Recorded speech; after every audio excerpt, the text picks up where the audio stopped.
Welcome everyone to OpenTable's inaugural Industry Series event. My name is Drew Bowering. I'm with OpenTable. My role is to lead the sales and account management team that we have here in Asia Pacific.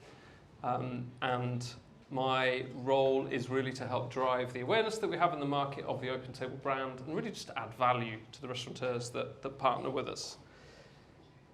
I'd say some words shortly on what's brought us here and what we hope that you get out of it. But first I wanted to say a couple of things where, look, hospitality is one big, very well connected family. We celebrate our wins together, but we also mourn our losses together too. And because of this, I think yesterday's news about Jock Sanfrillo is both sad and shocking to all of us. And I wanted to just acknowledge that so that we could share together in a few moments of respect for both his memory but also the legacy that he leads, the impressive legacy that he leads in this industry. Our thoughts and deepest condolences are with the family and friends right now. Okay, so what has brought us here today?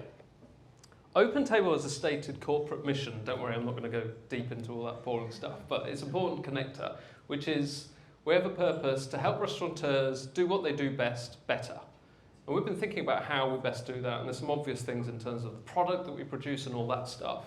But we also wanted to acknowledge that helping restaurants do what they do best, better is part of that is incumbent on us to be able to provide the data, the insights, the opportunity and the forums for really the industry to be able to get together and learn together, celebrate together, and frankly, have fun together too.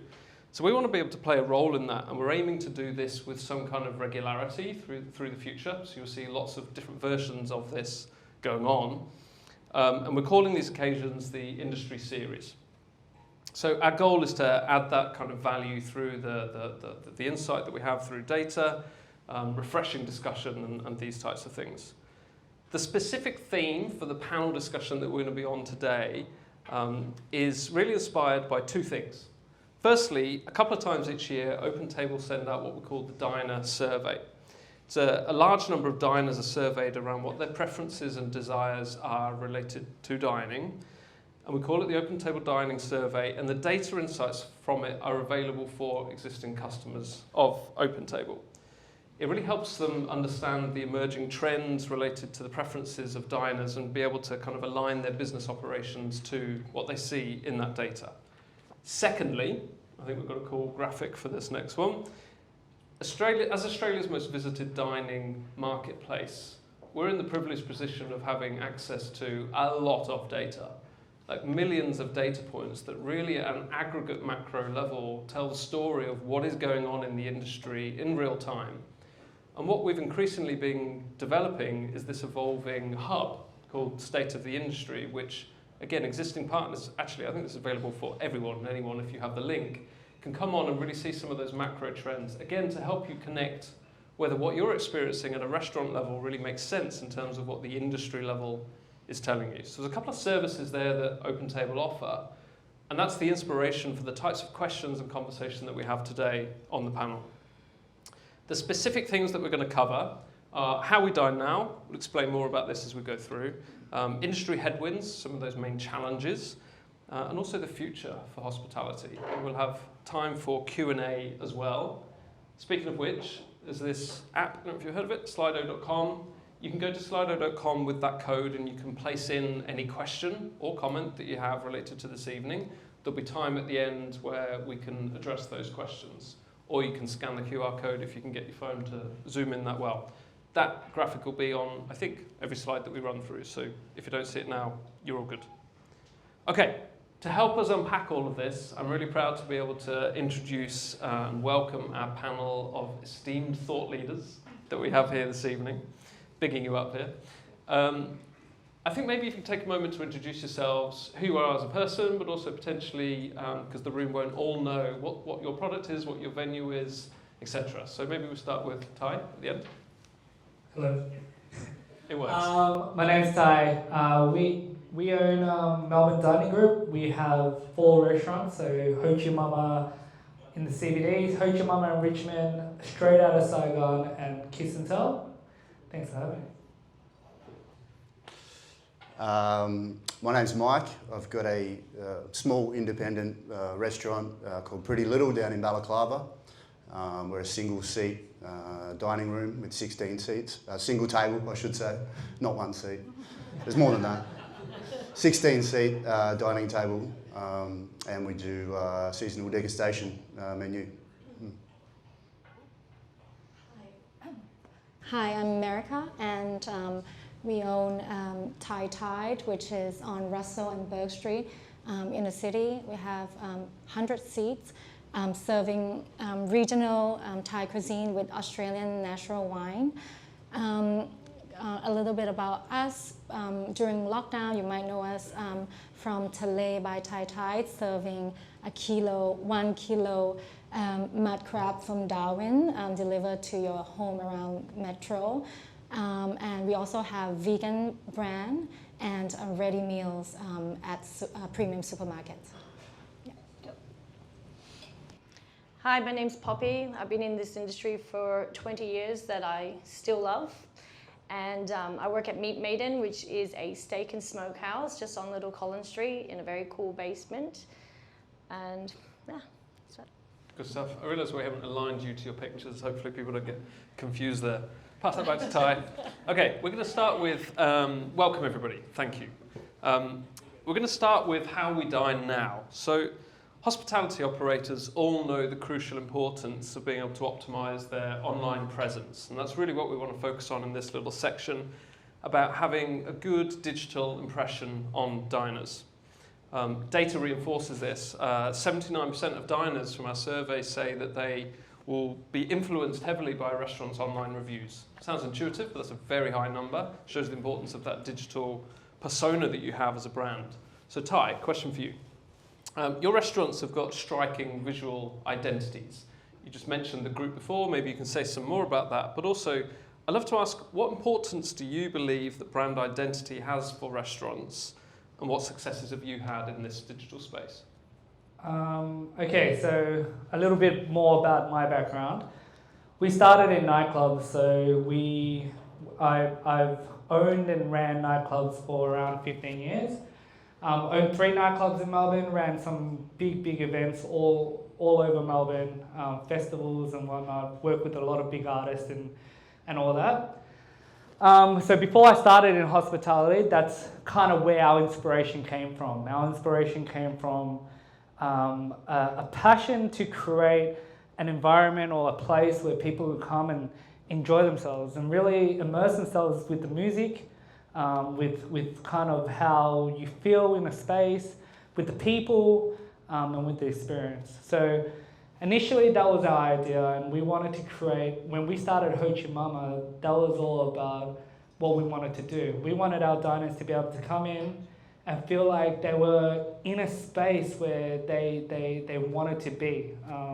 Using a lot of neon lights, using a lot of the right music. Like, we are big fans of the 90s R&B, so we would make sure that our diners got to sing back to End of the Road, Boys to Men, at the end of their dining experience.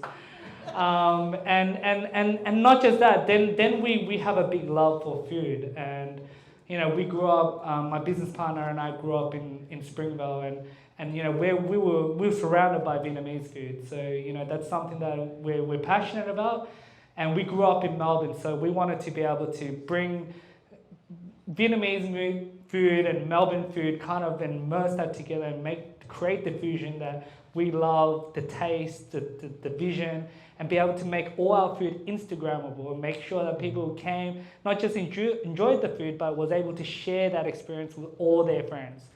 And I think that's where our success came from, and that's a big part of what we focus on. We focus on the visual aspect, what you listen to when you're eating your food. And because we come from nightclubs, the most important thing is the lighting, right? So we've created such a cool ambience for people to come and go, hey, you know what? I want to invite my other friends to come here, because when we're young, we don't want to miss out on the best nightclubs in Melbourne.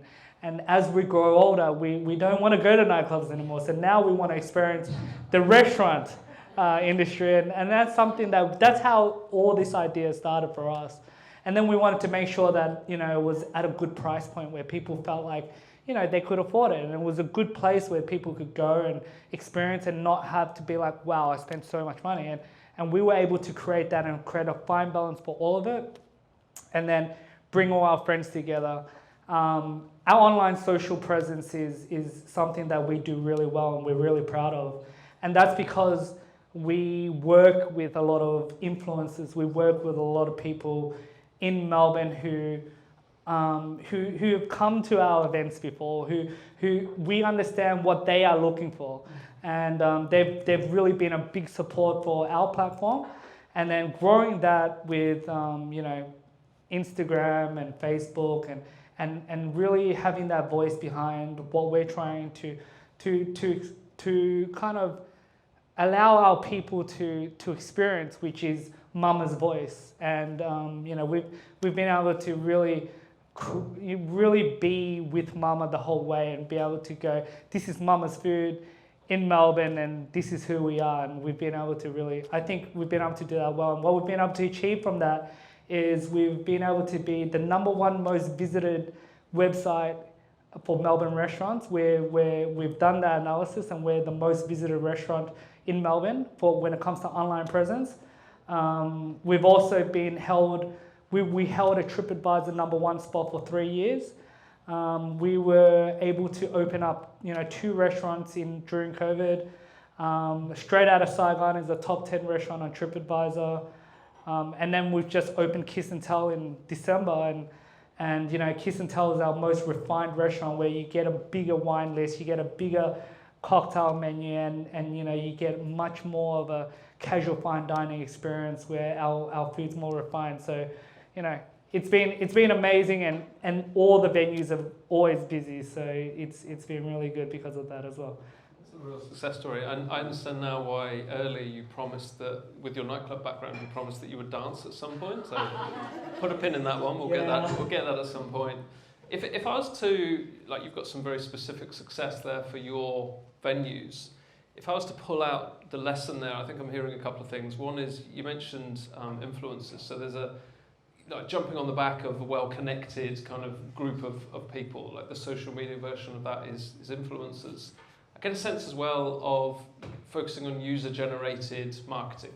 So it's not just about putting out your own big brand campaign, but generating an environment, a holistic experience for your customers such that they amplify your message. Would those two things be fair? Yeah, absolutely. Like, you know, people, you can get invited to any restaurant, but, you know, it's time, right? So time is so precious, and, you know, not anyone's just going to come to any restaurant and promote yourself just because the restaurant's going to say, I'm going to give you a free meal to put up a post. I think we're very popular because we're not just a restaurant that can provide a good experience, but it's everything, and it's the whole package. It's like, you know, it is somewhere literally where you want to bring your friends, because we've got that experience of how to create an environment where it's fun. It's fun. I say this all the time. We're fun. We're not pretentious. You know, we're cool. We're not tacky, and we don't want to be like that. And because we've got all that experience from where we've come from as nightclub owners and event organizers, it's where we've got that privilege, and I'm very grateful for that. That's great. Speaking of cool but not tacky, Mike, we've got a question for you. You've got a wonderfully simple and eloquent product. You mentioned before 1 seat, 1 table, 16 seats. I think the interesting thing to talk about there is how have you leveraged digital, given the type of product that you have, to promote such a unique dining experience? Well, unlike Ty, I'm more of an analog guy living in a digital world. I've never really, from the start, from the get-go, I didn't really engage too much in technology for promotion, for marketing. I've always been of the mindset that, you know, you just create something and over time you build it, and word of mouth for me is the #1 marketing tool, and still remains for me to be so. 90% of the people that come to Pretty Little come because someone told them to come. 4 years in, I'm still waiting for the rest of Melbourne to come. So it's a very slow tool to use. I've only recently just started engaging with marketing company and using technology to promote and market my business. So for us, it's seeing those results is very new. So using tools like OpenTable for data, we use that now and upload, and I'm doing email marketing campaigns. We're doing marketing strategies based from a marketing company around social media. So it's really something that I'm, I guess, having to get my head around, because it's the new world, it's the digital world that we live in. It's the time, as Ty said, it's the time. So it's all new to me, and you know, it's something that I personally haven't really. I've never been a digital person or a tech person. So you know, I engage with other people and surround myself with other people that do know about it and know how to use it and to start promoting. And we're already starting to see. I mean, we've been working with this marketing company for about 3 months now, and we're starting to see like what that actually looks like to market and, you know, to get people in, and that what you mentioned before, user-generated content. I think I've never heard that term more than the last few months. And starting to understand what that actually means, and you know, being able to, word of mouth is good, and you know, over a long period of time, it's probably still one of your best marketing tools, but you can't unless you're there. And so I'm lucky because I'm at the table every night. I'm at the table. If you've been to Pretty Little, I've met you before. So the business is not open unless I'm there. So I know that our number one marketing tool is word of mouth, because I speak to everyone. Everyone that sits down at the table, I'm like, hi, how are you? Do introductions. How do you know about us? Where have you come from? All that sort of stuff. So, and that's what Pretty Little is about. Pretty Little is about, it was built around, firstly, my love of entertaining and having dinner parties, and that's what the concept of the venue is. But mostly about bringing people together, sharing food, sharing wine, sharing conversation around that one table. It's modern dining is great, and you know, no matter how good the restaurant is, a lot of that dining scene is the same where you go. The format is the same. Your restaurant is set up the same. You sit at your own table and you're served, and the service is good or whatever. But at Pretty Little, it's all about really engaging with everyone else in the venue. Everyone's sort of, you're not forced to talk to each other, but it's definitely encouraged, and we facilitate that. We talk over the table to people across the table. Our chefs come out and serve the table. Everyone's sort of engaged in the dining process. It's literally a dinner party, and you're a part of it. So back to your question, digital technology, it's new. We're using it, and we are starting to see results from it. We are seeing people come in, oh, I saw this on Instagram, or I saw that someone shared that on, you know, someone said for the first time ever the other day, oh, someone shared that, you know, that I like, or they know them, and they've come in because of that. So I'm like, well, maybe this little analog mind needs to catch up with the modern technology, and you know, instead of rest on my laurels. Yeah. What I'm hearing here is that you've got an idea of your strengths, preferences, experience, and you know where to outsource. So you're working with the people that can give you access to either distribution or marketing. So it sounds good. Yeah, for sure. Great, thank you. All right, another set of insights that we got from the most recent data that we went through was to show that there's a measurable diner demand change happening in Melbourne post-pandemic. For example, our data shows a clear shift in diner preference from late to early settings. The biggest jump in demand for a specific seating is plus 33% year on year for a 4 p.m. slot on Thursdays. And the largest demand drops is 9 p.m. Saturday, Sunday. In material kind of ways as well, these are large numbers. So, Poppy, I know you're all set up to be able to answer this. What kind of demand shifts have you seen at Meat Maiden, and how do you go about adjusting operations to cope with those? Yeah, absolutely. So I guess, you know, when you're at work, it's really important sometimes to, you know, really look into that OpenTable, look into your data and kind of like follow it. And then after a while, it does become a lot easier because you're just adapting to trends, I guess. You know, when it gets colder, people eat earlier. When it gets brighter during summer, people eat later. So you're just always constantly adapting, whether you're adapting staff to come in earlier, you're adapting staff to come in later.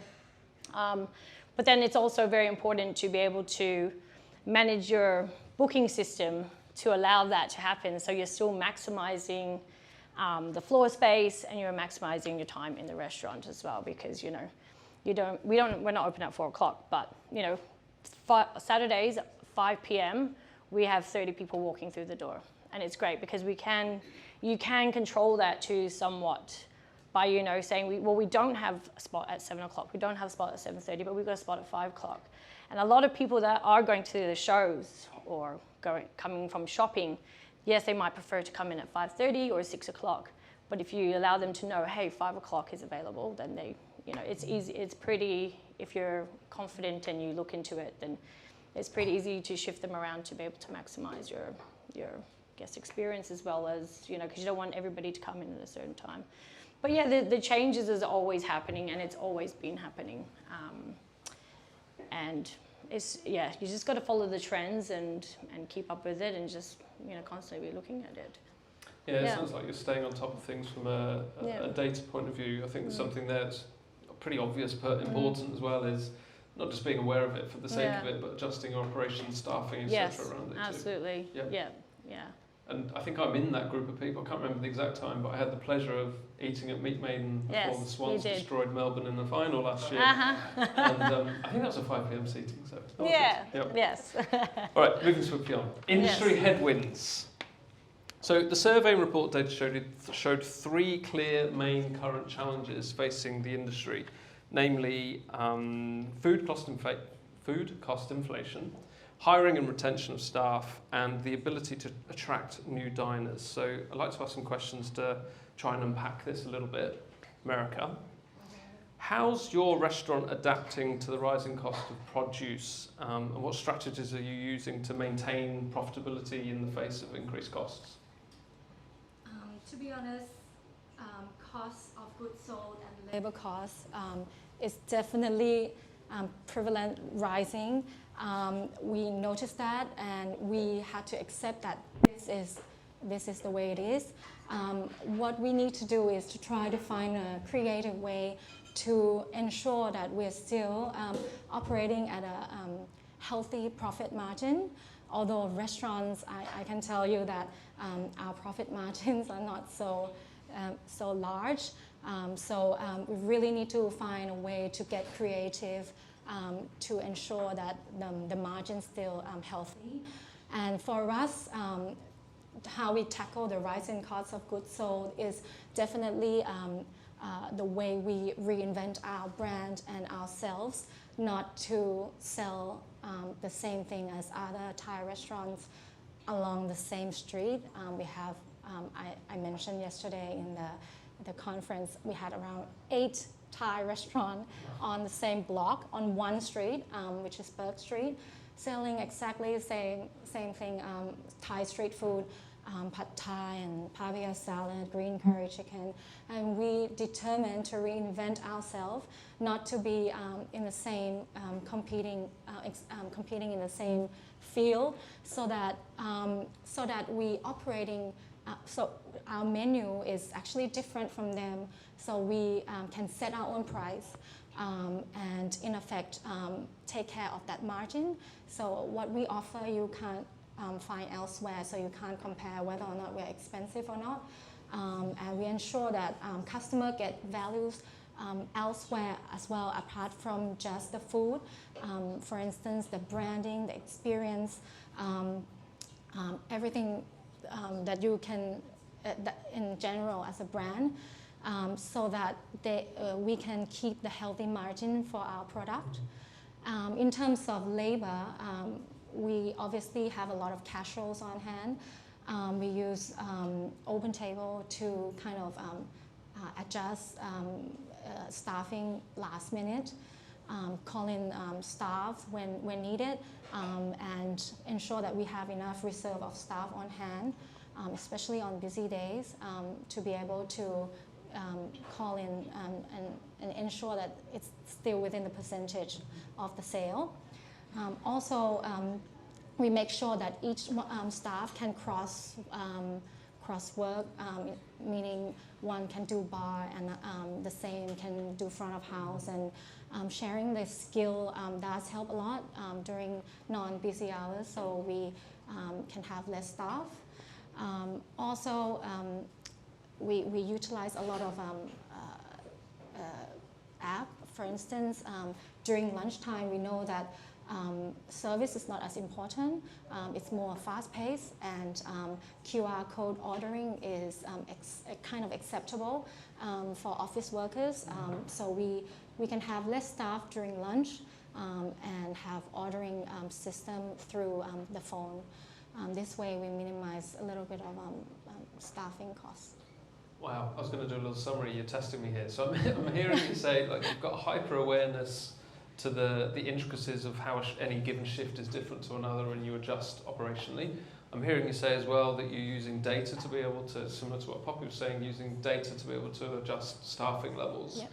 I'm also hearing like the Uber theme here of basically if you're commoditized as a product, then you'll be commoditized on price Yes. as well, which is really only going to have pressure Yes. downwards. Yep. So the more you can create uniqueness in your product, which I value. think we've heard from all of you, Yep. then you can actually Definitely. have more of a premium. Sure, and you don't compare yourself. I'm selling X amount of dollars for pad thai, and another one can sell X amount of pad thai. You add value to your brand and to your product, and set your own price. Yeah. Yeah. Love it. Okay, so the second of those two themes, that was around cost, inflation, hiring and retention. So this is an open question for anyone that wants to jump in. If no one does, I'll pick on you. What do you think restaurants can do to address the hiring and retention challenges that we have in the industry? Don't quote me on this, but I think there's something like tens of thousands of open roles, advertised roles in the industry right now. So both on the hiring and the retention side, what are your thoughts on what restaurants might be able to do? To be honest, as a restaurant now, we don't have much problem with applicants. We have an influx of people wanting to work. I think the challenge is to ensure that we recruit the right people, not so much their skill can be taught, but rather they share the same character, charisma, the same passion, the same kind of way of doing things to us, and value the same thing. So we select based on individual rather than skill. Skill can be taught. This way we can retain them. It's much more efficient to retain them rather than recruit and train. So we prefer to put all our effort into retention by selecting the right people. They will definitely stay. And in order to retain them, you kind of need to engage with your team, give them the liberty to make decisions within the parameter. And if it's okay to get it wrong, and make sure that they are part of the family, and have a team meeting as often as possible, and inspire them. Mm-hmm. You know, like we don't want them to turn up just to work. We want to inspire them to make a difference. And for us, most of our staff share the same goal to bring the new way of cooking Thai food. For us, Thai food is not just what's been offered. It's actually much more. We have 4 regions, very strong 4 regions: Southern, Northern, Northeastern, Central, and Royal cuisine that just waiting for us to tell the story. And all our team members are very passionate to bring that side, like from Thai food out. Yeah. So yeah, we find that we don't have much problem with retention, not retention, but sourcing of new staff. And we have no problem retaining staff. Our turnover is fairly slim, so we are the opposite of the industry. And actually, it's not easy. It's putting all your energy, like as a leader, to work with them, and that is the hard part. I think it's a really interesting lesson there. Like, you're not experiencing what the general industry is experiencing, but what I'm taking from that is that it's similar to what we were saying before.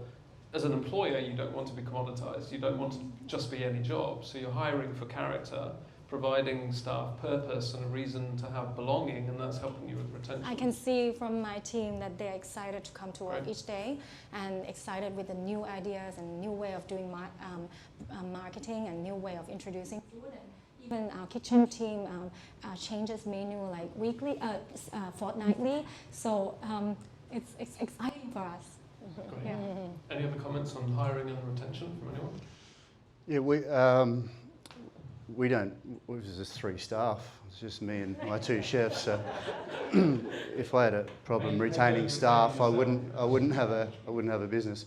But yeah, I agree. I think staff retention, not based on my current business, but other businesses that I've worked in or managed.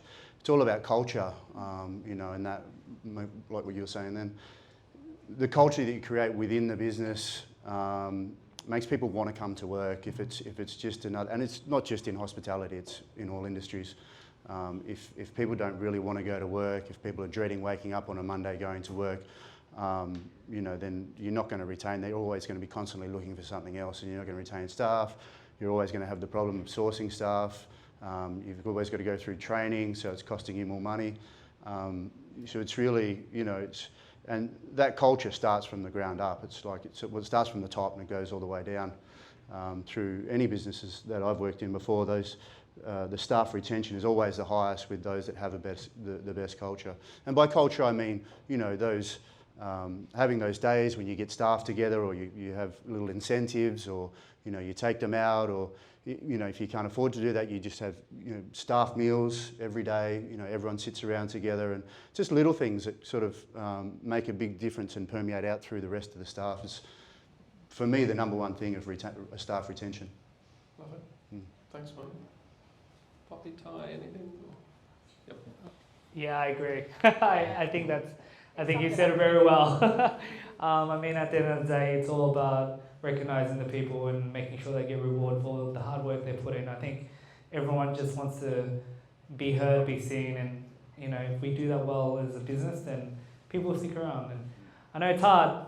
You know, we employ close to 200 employees, and, you know, it's hard to kind of keep people and, you know, keep them in the service, but it's almost about going, when they leave, it's almost about appreciating and celebrating their journey with us, and then kind of, you know, showing that we really appreciate everything that they've been through with us, and that's what it's about. You know, it's about having that difference, and a bit of compassion and a bit of empathy for everyone involved, and recognizing the hard work, and that's what it takes to kind of keep good staff. Anything else? Okay. Everyone agree along the line? Yeah. Okay. Yeah, I think another thing that I think is really important is, you know, everybody that joins hospitality, they all have their different walks of life, and they all come to your work, and they all have different skill sets.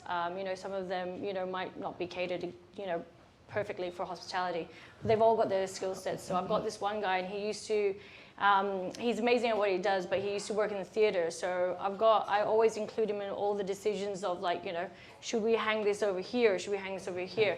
And when you get their idea, if you throw out and involve them, they just feel like they're actually playing a part in the place. So when other people come in and they see the board that they created, you know, they can have something to feel proud of. And it's finding that little niche that everybody has in the venue, whether it's small or large, to make them feel like they're absolutely part of it. And that's what keeps them coming back as well, and keeps them engaged, and, you know, and they're proud. It makes them feel proud to be there as well. So, yeah, it's the power of co-creation. You know. Co-creation. I don't need that. I've got one. So the last one is the future for hospitality. I'm going to scoot us along, so I want to make sure there's time for any questions in the room as well. Okay, I've got 2 here, but I'm going to ask one specifically about some trends that I think we're all experiencing. I've just realised I'm part of one of these trends right now. We'll continue to hear more about preference leaning toward plant-based proteins, non-alcoholic drinks, loving my beer right here. How do you all see, as restaurateurs, how do you see this space? Do you see it as a fad, it will go away? Do you see it as something that's growing momentum and you just can't ignore? You know I'm going to come to you as a steak restaurant to ask this. Yeah, go for it. So I guess, you know, it's already hit. It's arrived. It's probably been around for what, like 7-8 years, I feel like, you know, when it really took off, the vegetarians. And I think it's a great way. One day the vegetarians, the plant-based. Sorry. That band of but you know, people. But like people come to Meat Maiden, and we actually even do a vegetarian menu. You know, the chefs might not be super excited about it, but we do it still. And it's good to have people involved, and I think it's a really nice touch. So, a place called like Meat Maiden, you know, obviously we're very proud of our meats and our products and suppliers that we get all of these, you know, these really good cuts from. But you know, to still have a vegetarian menu on, to get like, you know, a banquet, we still do a vegetarian menu as well as a vegan. So I think it's just something that, you know, it's part of our life. It's part of the bubble now, and we've only got one non-alcoholic beer on menu, so that's about it for us. Yeah. I'm personally turning into vegetarian, and also from drinking now, doing non-alcohol as well. So it's not so tough for me to go to a restaurant and find non-alcoholic drink, and it's not so hard for me to select some menu, although small selections, but I feel pretty fine. Yeah. So in our restaurant, we kind of have a good relationship with Non-World, who is also a non-alcohol alternatives, and we see increase in demand, although not a spike, a gradual increase, and people love it. It's you're drinking a non-alcoholic beverage out of a wine glass, so you don't feel like you're excluded in the table. And we are definitely see the trend. We have been developing vegan ready meals as well, ready for it. So we have over 10 selections of Thai vegan ready meals on iPantry. And although, as I said, not a spike, but it's something that we know that it's a trend. It's coming. Yeah. Great. Yeah, I don't think it's a trend at all. I think it's here to stay. That's why It's the move towards plant-based diets in general is a massive shift in social consciousness. Just, I guess, conscious awareness of the world, the state of the world that we live in.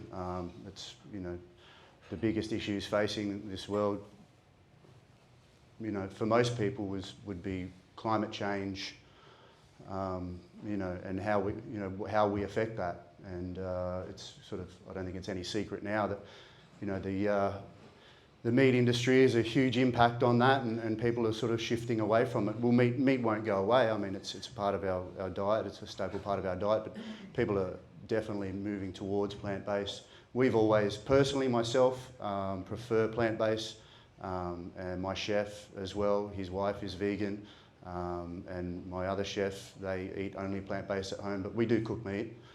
2 of our 6 dishes are protein dishes, meat proteins, and the rest of our menu is plant-based. And we actually get a lot of comments on our plant-based dishes for a lot of people that they're some of their favourite dishes more often than not. So we've been of that mindset personally. So, you know, we've started, the way that we've started the restaurant was always a focus on fresh produce. We source all Victorian produce, so we're using whatever's in season at the time.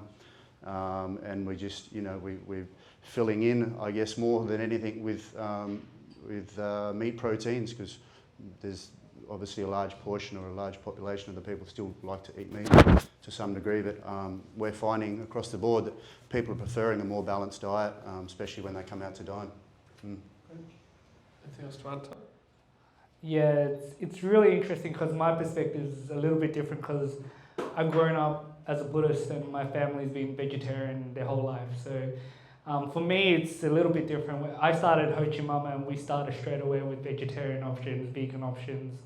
It's not just that, but there's like people who are gluten intolerant and nut-free and all these things. And that was a massive area of focus for us, and that was what drove a lot of our success. We've created menus that we have separate vegan menus, separate vegetarian menus, and that's something that we've done from the beginning. And I think, yeah, it's been around forever. It's not a trend, and I think it's something that we've known, and I've known, and I'm a pescatarian, so I understand what it is. And non-alcoholic wine is an amazing thing, and non-alcoholic beer is an amazing thing because it's almost like you're drinking a beer, but you're not. So, I'm trying so hard not to drink these days, so I love it, and I'm so happy that someone's created this. I should have thought of the idea. But it's cool. Mocktails are cool, but there's too much sugar. This stuff is like you're drinking a beer with all your mates, and everyone's having a beer, but you don't need to trick them with a soda. You got a fake beer now, so that's really cool. I love it. I love where we're going. I love the whole trend of it all. In Vietnamese or in Asian communities, we have a lot of plant-based kind of imitation meats, and it's done really well, and we've been doing that in the temples for so many years, and we are able to produce so many amazing style tofu dishes that are just incredible, and I've been able to introduce that into our restaurants because of my knowledge with that, and it's really cool. We got some really cool products, and you got to come down and try it. So it's really good. Love it. I love hearing the openness to, not the openness to what people want, but the openness to integrating what you're seeing creatively into your businesses. There's no denying. I agree, it's not a trend. It's just something that's becoming more mainstream social consciousness. So good to hear the adaptability. All right, we only have a few minutes left. We're going to go quick fire round based on what people have put forward on Slido. Thank you for contributing to that. So anyone can grab the mic for this, and yeah, quick fire. Okay, so how do you feel about no-shows and cancellation fees? Start with an easy one. I dislike them. Which of the two do you The dislike? no-shows. Cancellation fees are imperative. We're a 16-seat restaurant. If 4 people don't show up, that's a quarter of my revenue gone. We have a 24-hour cancellation policy. Unless we resell those seats, we charge everyone full menu price. We have to. Can't do anything else about it. Yep, okay. Next up, Poppy, take this next one. Does the drop in demand on Fridays coincide or correlate with Thursdays being the new Fridays in most CBDs? Well, that doesn't adhere to our one, so our Fridays are quite booming. Thursdays are not as good as our Fridays. That's what you're seeing? Yeah. Both main seatings, lunch and dinner? Lunch and dinner. Oh, are you talking about lunch? Well, So our lunches have been extremely unpredictable at the moment. It's just really hard to guess how much staff to put on, or how many people are going to walk through that door. I find that a lot of the lunches are now getting based on walk-ins. People are just walking-ins instead of actually booking. We're trying to adapt with doing express lunch menus and all that stuff to try to promote it. However, dinner seatings for Thursdays and Fridays. Thursdays are kind of still all over the shop, but Fridays are definitely still 2 seatings. Two seatings, yeah. Okay, great. A lot of times 3. So, moving on, thank you. Yeah. Ty or America, in addition to OpenTable being a market leader at getting bums on seats, what technology do you see that supercharges venues? What other technology do you see that supercharges venues?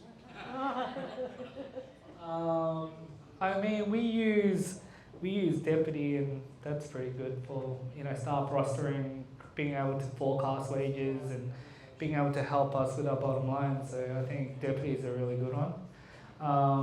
And yeah, everything else, OpenTable does amazing. So yeah, we get a lot of diners through that. We use everything else is just our online marketing and word of mouth. Okay, cool. Right, America, you're on the cycle. Yours is, in the US, there's an almost complete absence of digital QR code ordering. I was there last week. It is starting to come. It really is. Are they missing an opportunity, or is our adoption problematic for the industry? QR ordering at the table.